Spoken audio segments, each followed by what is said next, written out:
Bonjour, j'espère que vous allez bien et j'espère que vous avez pris vos dispositions pour le nouveau Covid-19.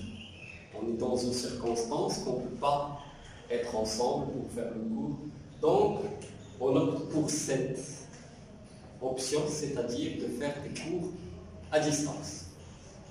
Espérons que vous allez bien comprendre, que vous avez bien compris la première partie.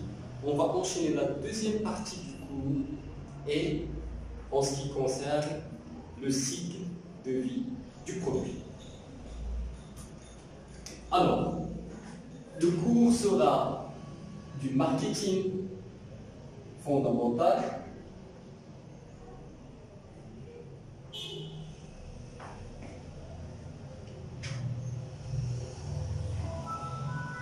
et la partie sera l'étude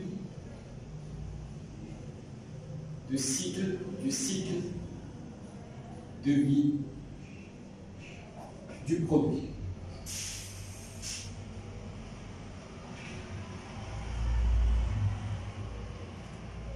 Comme on a vu hier, le cycle de vie se base sur deux axes majeurs, c'est-à-dire un axe premier de volume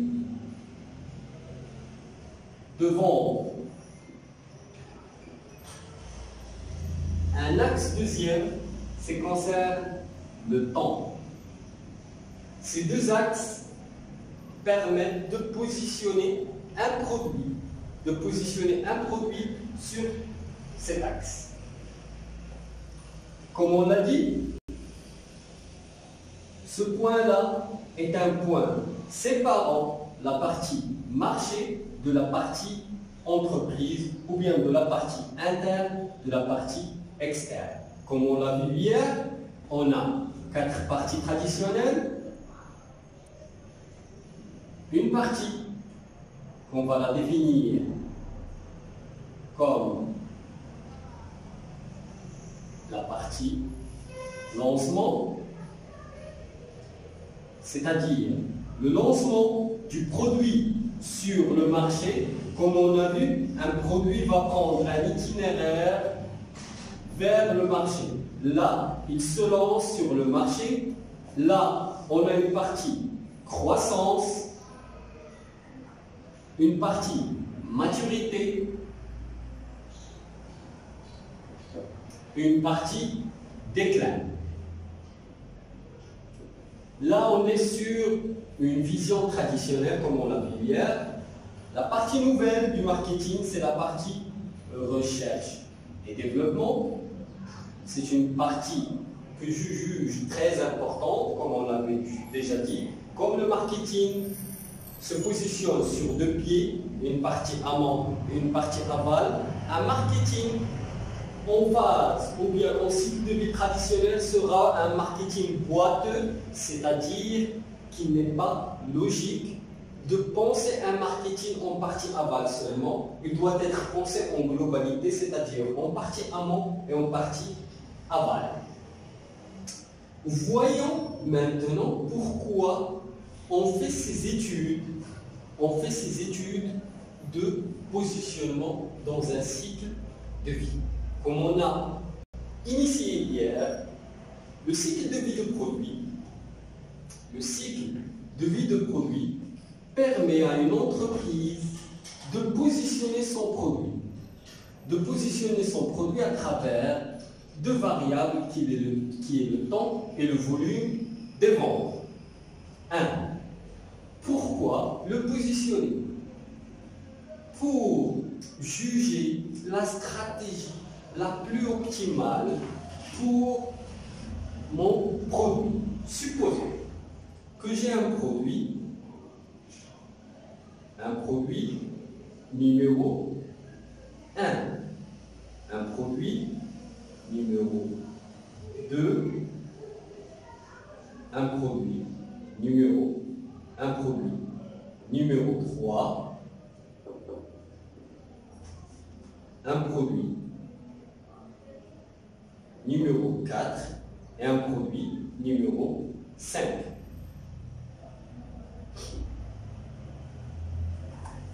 Supposons que mon produit numéro 1 est en déclin. P1.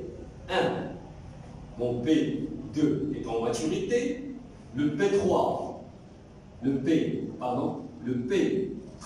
est en croissance. Le P4 est en phase de lancement. Et le P5 est en phase d'élaboration et de recherche. Voyons. Pour mon produit numéro 1, il est en phase de déclin. La règle dit qu'un produit en déclin, c'est-à-dire qu'il est dans une phase où il va perdre de ses parts de marché, perdre de son volume de vente, et il est en phase de mort, entre parenthèses. C'est un produit qui est en phase de déclin. Alors que le marketing dit qu'un produit en déclin n'est toujours pas condamné à être délaissé. On peut toujours sauver nos produits par des stratégies. Le marketing a pour base de faire en sorte à ce que réfléchir à réanimer, entre parenthèses toujours, à réanimer nos produits et les faire les mettre sur la voie exacte. C'est-à-dire que la phase déclin, on dit dans la phase déclin qu'on doit diminuer la promotion, qu'on doit diminuer les promotions, diminuer les circuits de distribution, qu'on doit diminuer tout ce qui est et laisser le produit à son destin. Mais à mon opinion, c'est une option ou bien c'est une stratégie de faiblesse. Pourquoi? Parce qu'on a vu, et le marché nous a montré, que maintes entreprises ont vu reprendre ou bien revoir ces coûts hausse, c'est-à-dire qu'on ne peut pas toujours condamner un produit à la mort ou bien au déclin. On peut, par la créativité marketing, par l'envie marketing, par un engagement de toutes les parties de l'entreprise, à faire revoir cette courbe en hausse. Et comme on l'a vu hier, on a donné des exemples de produits qui ont, ou bien d'entreprises qui ont repris la courbe en hausse. Le produit numéro 2, comme on a dit, c'est un produit en maturité. Là, on a des stratégies à faire. C'est-à-dire, un produit en maturité, il est au sommet là, c'est-à-dire qu'il engendre un cash flow important à l'entreprise, il a des parts de marché,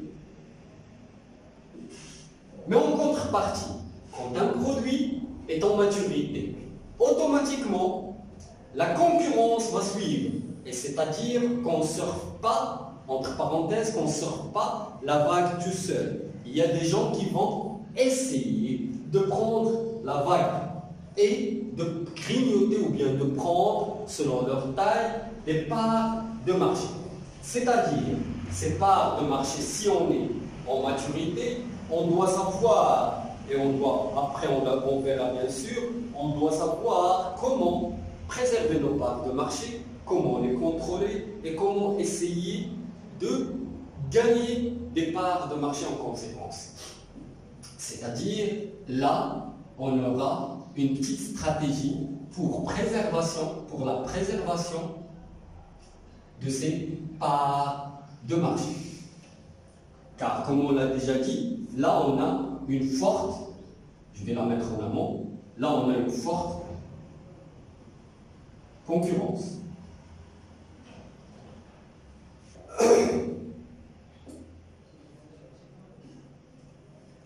Restons sur cette partie-là de maturité. Un produit mature, c'est un produit qui ne demande pas un investissement énorme. Comme on va le voir, c'est ce qu'on appelle un produit vache à lait, c'est-à-dire c'est un produit qui donne plus qu'il demande. C'est un produit qui peut, dans un portefeuille produit, camoufler ou bien donner de son cash pour les autres produits dans différents stades. C'est-à-dire que le but d'un marketeur, c'est de faire un passage vite de produits à un stade de maturité et de préserver ces produits pour qu'ils ne basculent pas vers la partie déclin. C'est-à-dire que pour vous, marketeurs, vous serez bien amené à maintenir vos produits dans cette phase de maturité parce que c'est la phase la plus judicieuse, la plus bénéfique pour l'entreprise et la plus stable pour le produit. Votre rôle, c'est d'imaginer, et je dis bien d'imaginer, et comme je l'ai dit hier, le marketing, c'est la règle de think outside the box, ou bien d'avoir de la créativité dans les stratégies, pour maintenir vos produits dans une phase de maturité. Pour maintenir vos produits dans une phase de maturité. La phase de croissance. La phase de croissance, c'est une phase obligatoire pour chaque produit. C'est la phase où le produit prend son élan pour s'élancer dans la phase de maturité. C'est une phase primordiale et critique. Et je mentionne très bien que c'est une phase très critique pour l'entreprise ou bien pour le produit. Parce que là, on aura une concurrence aussi et le produit essaie de prendre des parts de marché de chez la concurrence. La phase de lancement est une phase où l'entreprise va donner naissance à un bébé produit sur le marché. Donc, il est vulnérable, il est fragile, il demande beaucoup d'investissement et il demande un accompagnement quotidien et le jour, je dis l'heure par heure, pour voir s'il y a des problèmes, s'il a besoin de quoi que ce soit, en termes de promotion, en termes de distribution, en termes de plein de choses. On va s'arrêter sur cette partie pour revoir le cycle de vie et après on verra la deuxième partie qui concerne la partie des stratégies vous allez les trouver écrites, comme ça on ne prendra pas beaucoup de temps pour l'explication, on va écrire les stratégies, après vous allez les trouver écrites sur le tableau et on va essayer de les expliquer une par une pour éclaircir chaque stratégie sur le cycle de vie. Essayez de prendre note sur cette partie, même s'il n'y a pas grand-chose à prendre, pour voir les stratégies dans le passage numéro 2. Merci de votre soutien et merci de votre collaboration. On se voit dans 2 minutes. Bonjour pour la reprise du cycle de vie. Pour la reprise du cycle de vie, on a vu le cycle de vie et on a vu les étapes du cycle de vie, bien sûr. L'étude des cycles de vie reste incomplète si on ne connaît pas qu'est-ce qu'on va faire si on positionne le produit, ou bien quelles sont les caractéristiques de chaque cycle de vie. Comme on l'a déjà dit dans la première partie, on va le voir, ou bien on va voir cette partie sous la forme la plus facile, c'est-à-dire sur une forme de tableau qu'on va avoir les cycles de vie et les caractéristiques du marché, de la concurrence, etc., etc. On va tracer un petit tableau qui va schématiser le cycle de vie et les caractéristiques de chaque phase, bien sûr. La phase de lancement, la phase de croissance, la phase de maturité et bien sûr la phase de déclin. Les 4 phases traditionnelles. Dans un dernier temps, on va voir les caractéristiques de la phase de recherche et développement qui n'est pas une phase traditionnelle, mais une phase d'innovation marketing plus qu'une phase traditionnelle académique. c'est-à-dire ce sera une cerise sur le gâteau de la partie étude des cycles de vie. Alors, voyons voir le petit tableau pour bien assimiler la partie de cycle de vie. On va choisir un marqueur.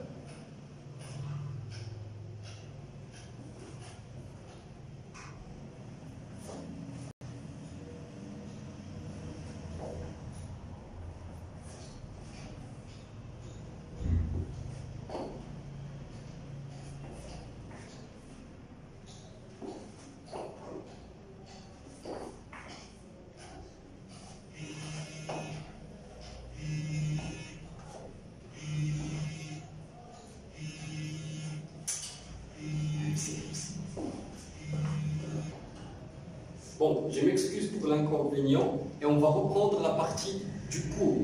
C'est-à-dire, comme on l'a déjà dit, on aura les 4 phases traditionnelles. Et on va, bien sûr, partager notre tableau en 4 phases. Phase 1, phase 2, phase 3 et phase 4. Vous pouvez bien évidemment deviner qu'est-ce qu'on va remplir dans les phases. La phase. Oui, la phase lancement, croissance, maturité et déclin. Imaginez toujours ce tableau sous forme d'un axe et vous allez immédiatement le remplir. C'est-à-dire, la partie 1 sera en phase,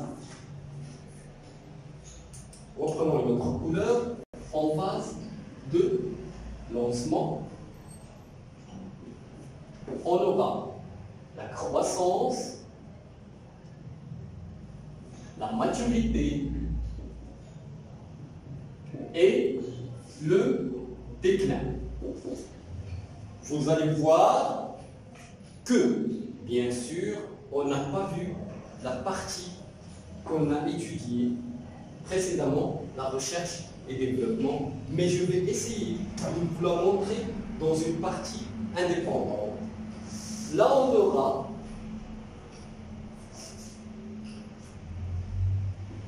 les consommateurs.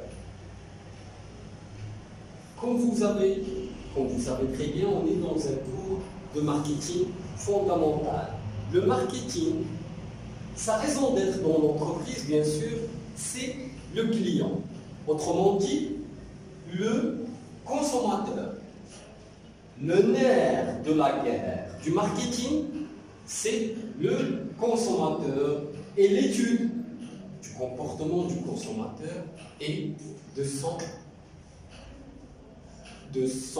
comment il agit sur le marché ou bien comment de ses réactions sur le marché ou bien de son comportement sur le marché.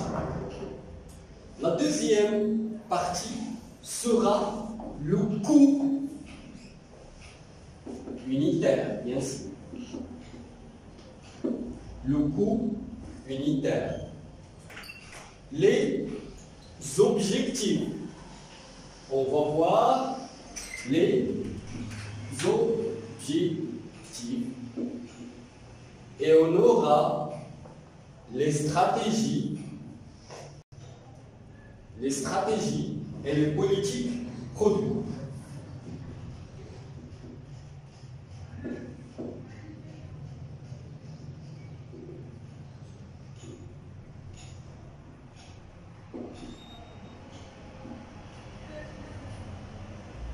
Alors, ensemble, on va compléter les différentes phases ou bien les différentes cases de ce tableau. Si on a un produit qui a été très bien travaillé en partie recherche et développement, je dis n'importe quoi bien sûr, supposons qu'au lieu de la voiture, on a imaginé un tapis volant, tout simplement, qui travaille par un champ magnétique, etc. C'est un produit innovant, bien sûr. Qui seront les consommateurs de ce produit? Prenons l'exemple vous-même, est-ce que vous oserez monter sur un tapis volant? Moi, je doute fort. Alors, les gens qui vont adopter ce produit vont être des consommateurs innovateurs. C'est-à-dire des gens qui aiment l'innovation, qui aiment tout ce qui est nouveau et qui prennent le risque d'essayer des choses nouvelles. Alors, comme c'est un produit nouveau, la production ou bien la machine production n'est pas rodée, n'est pas arrivée à ce qu'on dit en comptabilité à avoir une économie d'échelle. C'est-à-dire, on est dans la déséconomie d'échelle. Alors, le coût unitaire sera bien sûr élevé, dans des cas très élevés même, parce qu'on rôde la machine pour la production, soit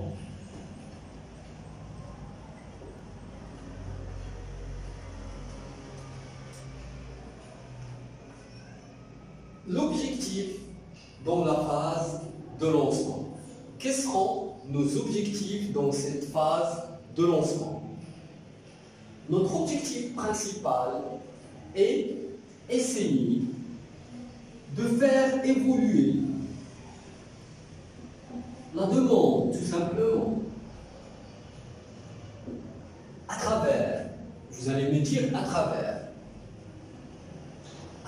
plein de choses. C'est-à-dire, prenons toujours l'exemple le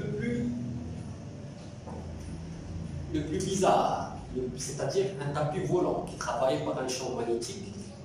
C'est-à-dire, évoluer la demande dans un certain, évoluer, bien sûr, je dis la flèche en haut pour, c'est-à-dire, lever les freins.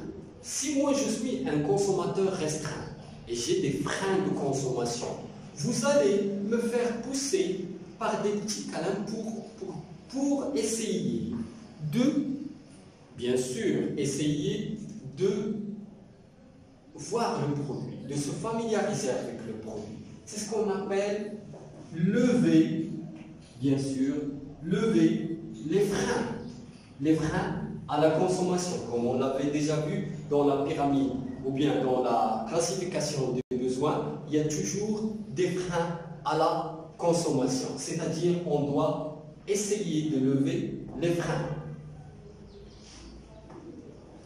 Là, qu'est-ce que ça sera une stratégie marketing? Je vais la écrire brièvement, mais c'est le noyau du cours qu'on va essayer de revoir dans une partie séparée. Les deux stratégies, ce seront la notoriété et l'essai. C'est-à-dire, je dois créer une notoriété pour mon bébé produit dans son marché. C'est-à-dire, je dois lui, comme on dit, je dois lui créer une brand, c'est-à-dire je dois essayer de lui donner une empreinte sur le marché. Je dois essayer de lui donner une étiquette de bon produit sur le marché. Car le produit, dans ses premiers jours, qui sont très critiques, peut soit avoir une bonne notoriété ou bien avoir une étiquette de mauvais produit. C'est-à-dire, durant ces, je ne dis pas ces premiers jours, mais durant ces premiers mois, je dois être vigilant et à l'écoute de mon produit pour que ce dernier ait une bonne réputation sur le marché. La politique produit sera bien évidemment une gamme courte, c'est-à-dire que je dois opter pour une gamme qui sera très courte parce que le produit est en phase de lancement. On va voir la phase numéro 2 qui est la croissance.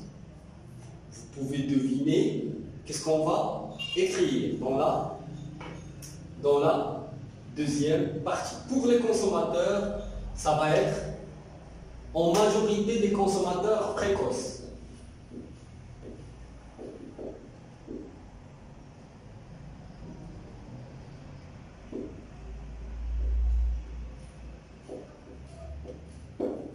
C'est-à-dire, on aura des consommateurs précoces.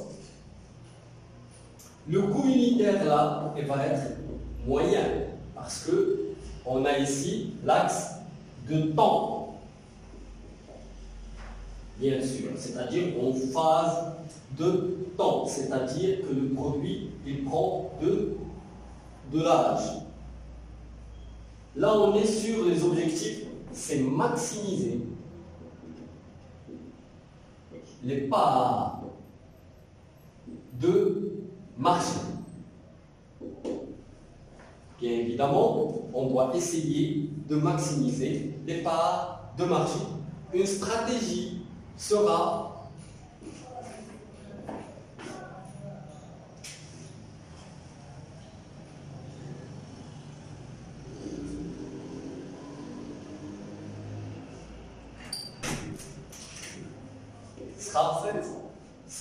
préférence pour la marque, c'est-à-dire qu'on doit essayer de parler beaucoup plus de la marque ou bien de ce qu'on dit en anglais brand. Pardonnez-moi, je vais le dire en anglais. You will have to work your own brand. C'est-à-dire, vous devez travailler beaucoup plus sur votre marque.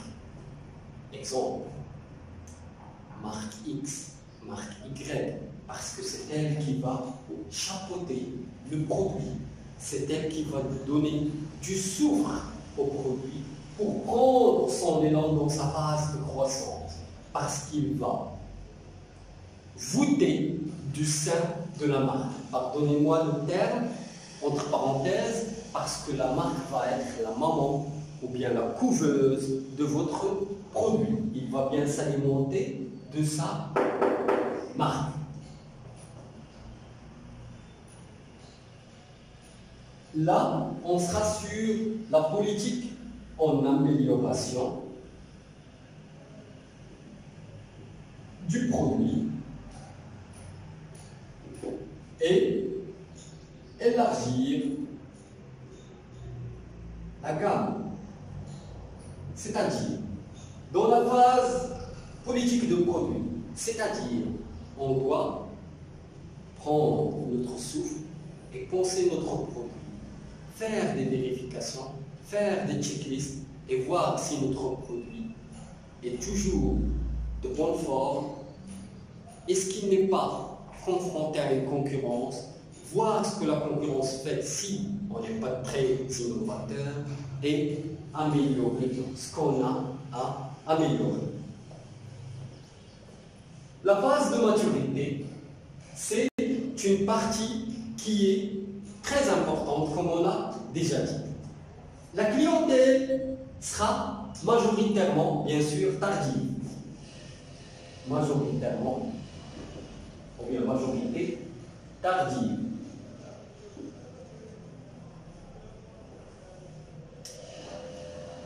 Là, on est sur un coût moyen ou bien un coût unitaire très faible, entre parenthèses. Là, l'objectif c'est, ou bien je préfère le mot maximiser. C'est maximiser les bénéfices. Parce qu'on est dans une partie maturité.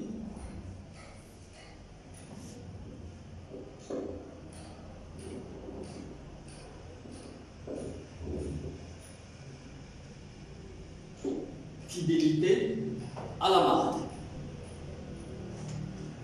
Là, on doit fidéliser nos clients à la marque plus qu'au produit, parce que c'est le chapeau de tout le produit, c'est la marque. Si on a bien sûr de bons produits, bien de bons produits. Là, on sera sur des trucs de ce qu'on appelle la différenciation. La différenciation. La différenciation par rapport, mais ça sera une différenciation minime par rapport aux autres concurrents.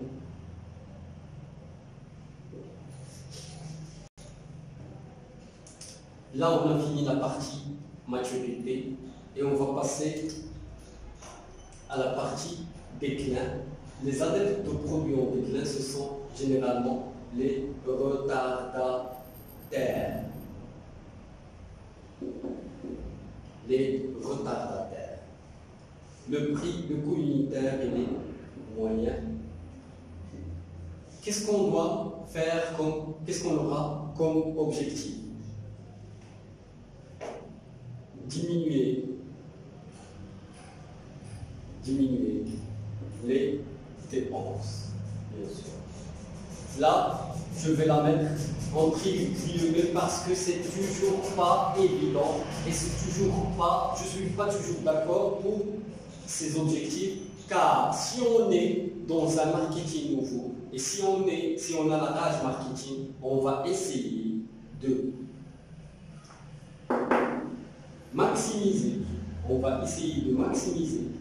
les efforts pour reprendre de l'élan.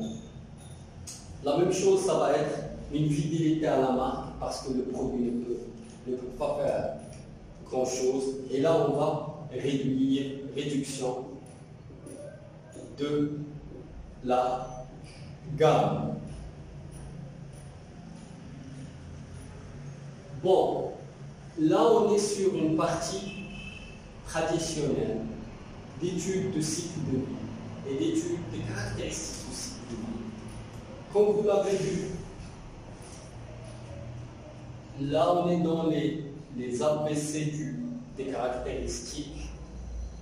Pour la troisième partie du cycle de vie, on va essayer d'aller plus profondément dans le cours et je vous laisse un peu le temps pour snapper ce tableau ou bien de reprendre les idées en attente de vous revoir dans vos classes dans les plus brefs délais.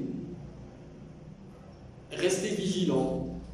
Le corona ne tue pas, mais restons vigilants et à bientôt.